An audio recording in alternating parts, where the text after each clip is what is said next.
week 8 of the fantasy football season. Here's a few running backs I have as sleepers this week. So with 6 teams on bye, some of these players might make their way in your starting lineup. If you need options, first running back Brashard Smith of the Kansas City Chiefs, still out there in 87% of fantasy leagues is Brashard Smith. I think he could be the back over here in Kansas City as the season goes on. And I know last week he got a nice workload in that one, even though it was a blowout when he came in where they blew out the Vegas Raiders 31-0 was the Kansas City Chiefs. So the last few weeks for Smith, week 5 at Jacksonville, a carry 4 yards, 3 catches, 32 yards. Week 6 versus the Lions, 3 catches, 21 yards.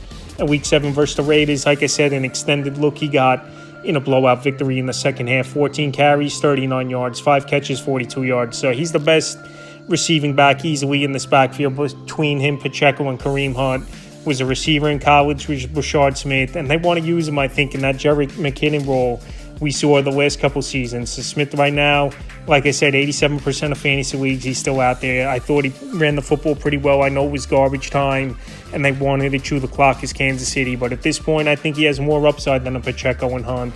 And I think this week he could see the field more once again on Monday night. Next running back, Devin Neal with the New Orleans Saints. Devin Neal out there in 98% of fantasy leagues. Kendre Miller out for the season with a torn ACL. And Miller, he was splitting carries with Alvin Kamara. And Alvin Kamara, it's been a down season, and maybe Father Time has caught up to the running back as Kamara, and he's still banged up with an ankle injury, but he's played through it all season long. So Neal, obviously a rookie, hasn't seen the field pretty much at all besides the 1 carry last week.